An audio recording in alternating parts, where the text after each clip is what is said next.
Hello and welcome to Zoom TV. I'm Parul Sharma and I hope you and your loved ones are safe and healthy. Today I have with me Rahul Rajasekharan.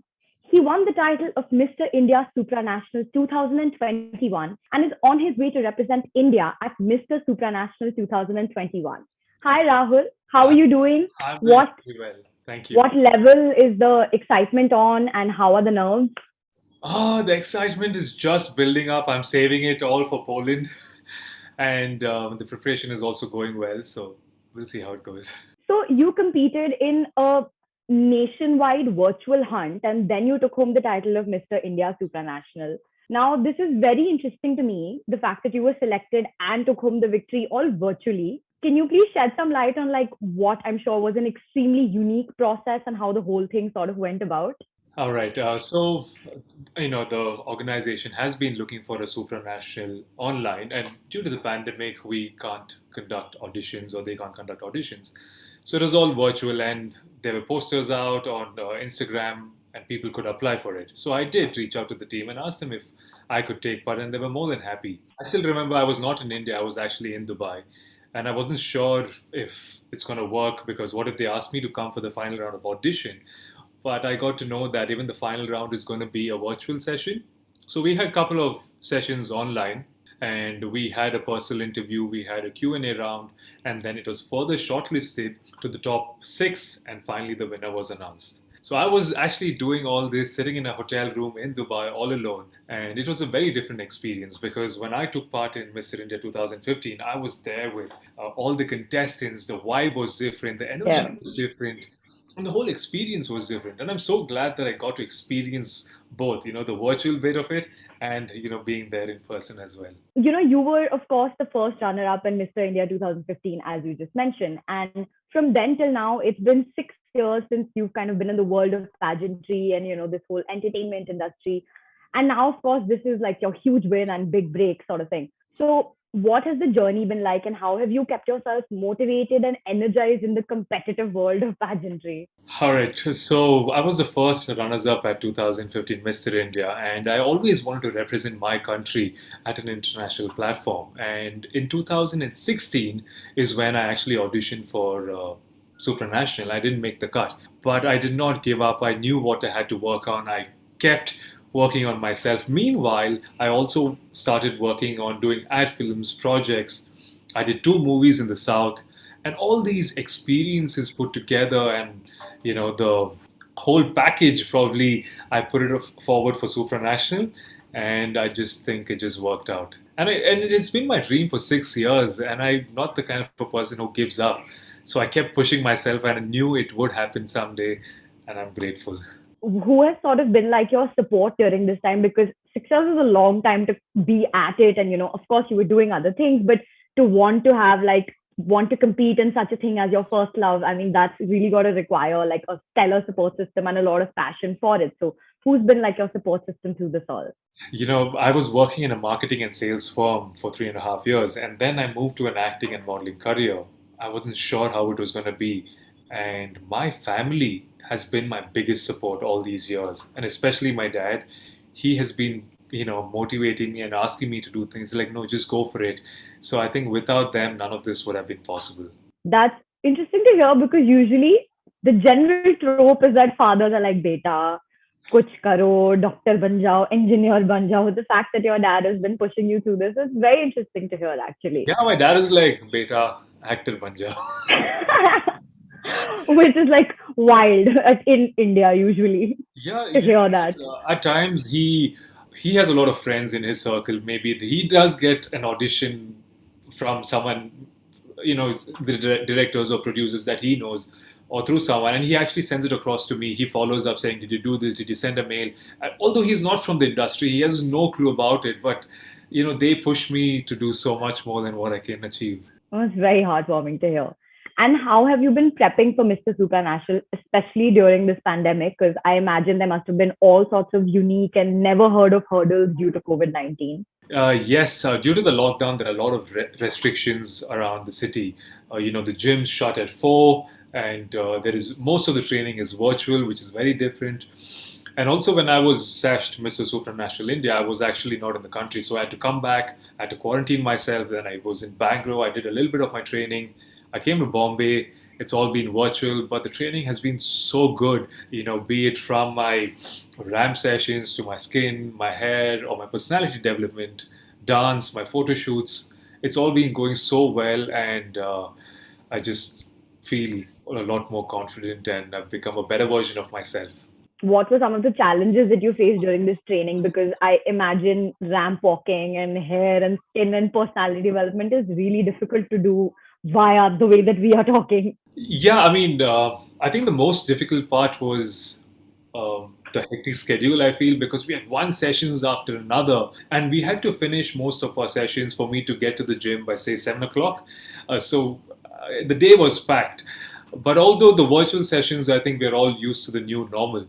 We've been doing this for the last, say, 1.5 years. Yeah. So we're kind of used to the new normal. Although my ramp sessions were a little challenging, we had a virtual ramp sessions and we had in-person ramp sessions in Bangalore, and that wasn't too challenging. But the rest of the sessions were a little challenging to be virtual. I mean, I would have loved it if I could meet all my trainers personally and connect with them. And you've, of course, been receiving guidance and mentorship for this pageant. Who are some of the key panelists that have been instrumental in your training? I think all my panelists have been very important, be it from Sanjeev Datta sir, who's helped me with, I think, my personality or the speech diction, even with my acting training. And even Supreet Bedi has helped me a lot in terms of communication and just being yourself, from Dr. Micah to Jamuna Pai, to make me look good and stay sharp. And my, gym partners, who are fitness partners, who are, reset at any time, they have pushed me more than I could imagine. And also, I did dance classes, which was my first ever. And Diego so has been so helpful and teaching me the right moves, because every time I do a dance move, it's more like karate. I'm like, you know, when they ask me to hold a partner, it's supposed to be graceful. And I just go like, I'm like, no, don't attack her. I'm like, so it's all been quite fun and challenging. They have been really helpful. And Prasad Bidapasa, who's been a fashion guru for years and decades, he has taught me all the tricks and trades, how to walk the ramp, how to stand tall, point, smile at the judges, connect with the audience. So it's been like a complete package. I can only imagine. And can you share some details about the lead pageant stylists and key designers that have been at the center of putting your wardrobe together? So my lead pageant stylist is Bharat Gupta, and I've known him for over 5 years. So the minute I got to know that he was doing my wardrobe, I was so happy, because there was an instant connect. We connected the minute I got sashed. We decided on looks. Rather, he told me what will work, what won't work, and then the next thing I know, I'm wearing the biggest and the best designers of the industry, from Rohit Bal, Vikas Rathore, Rare Rabbit, Sagal Bedi, Abrar Ali, Baba Couture, and the whole package was so amazing that they made me look stunning. So really thank all the designers and the stylists for putting everything together and making this happen. Absolutely. And I know you've done some incredible humanitarian work and have been putting in a lot for causes that are close to your heart. So, can you tell us a little bit about these causes, why they matter to you, and how you've been supporting them? So I've been supporting a lot of underprivileged, less fortunate, and also been the voice of animals for over 8 years now. Ever since I started earning, I started doing my bit and giving it back to the community and the people. From giving gifts to school kids for Christmas, and helping families with basic amenities, or providing them with food or medical care, and finding forever homes for pets, be it stray cats or dogs, or getting them vaccinated, or the medical attention that they need. I've done my bit in terms of giving it back to the people. And I also promote kitchen gardening. To reduce the carbon footprint. So we have a small organic farm on our terrace where we produce a lot of fruits and vegetables. My mom and dad handle most of it, and I take all the credit by taking pictures on Instagram and posting it. But we promote it as such because it reduces carbon footprint, and we consume a lot of healthy stuff, healthy fruits and vegetables. And apart from that, I've been cycling for the last 11 years. So I always tell people that use it as a main mode of transportation. Don't just burn petrol, burn some calories, and don't just burn the world. So that's my message. And apart from that, I started this Eat Clean, Stay Fit initiative, which started the pandemic because the pandemic has been really difficult for a lot of people. Mentally and physically, it has challenged us. Nobody has ever been in a lockdown. It was a very difficult phase, and I wanted to go out there and reach out to people and help them. So I started this initiative where I went online, and with the help of social media, I inspired, motivated, trained people to achieve holistic fitness. What started off with just a few of us ended up being a family of over 500, and I continued this movement for over 150 days. And the dedication, the motivation, and the transformation people had. I mean, some of them lost 4 or 5 kilos, some of them lost up to 8 kilos. And Wow. there were families, there were kids working out with me, there were people who were 50 to 60 years old working out with me. And that's when I realized that you don't need a sheer army to inspire people. You just need will and the dedication, and you can change the world. And this movement started during the pandemic, and I always will continue this because I believe in this phrase, stronger together, and we can make a world a better place this way.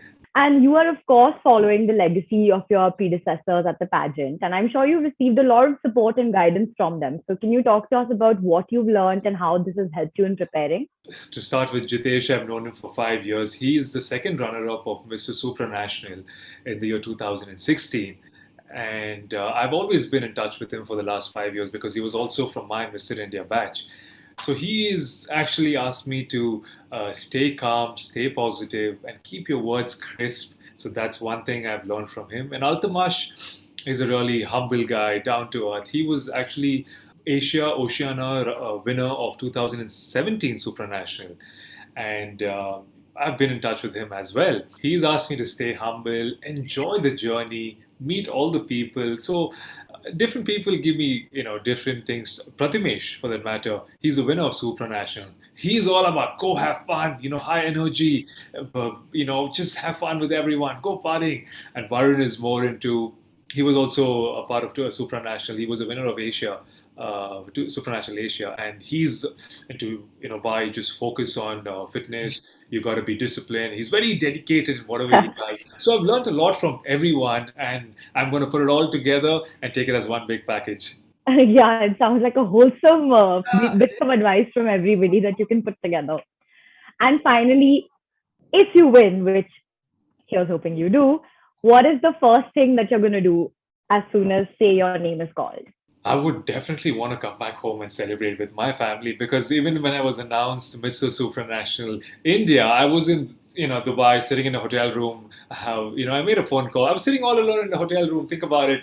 I couldn't celebrate with friends or family. I had to call them and explain. So I would definitely want to come back home and have a big party. And of course, I would start working on my goals because I know how important the next 1 year is going to be. My reign is going to be the most important time, and I want to make the most out of it. I want to connect with people. I want to work with influencers and make all my goals come true. So I'm going to really work hard and not waste any time. Although I'm going to travel the world a little bit and party a little bit, maybe, which is, yeah, that's about it. That's lovely to hear. Thank you so much for joining us, Rahul. It's been a pleasure. I wish you all the very best. And me, along with millions of Indians, hope you go all the way, bring home the title of Mr. Supranational 2021. Thanks a lot. Thank you so much.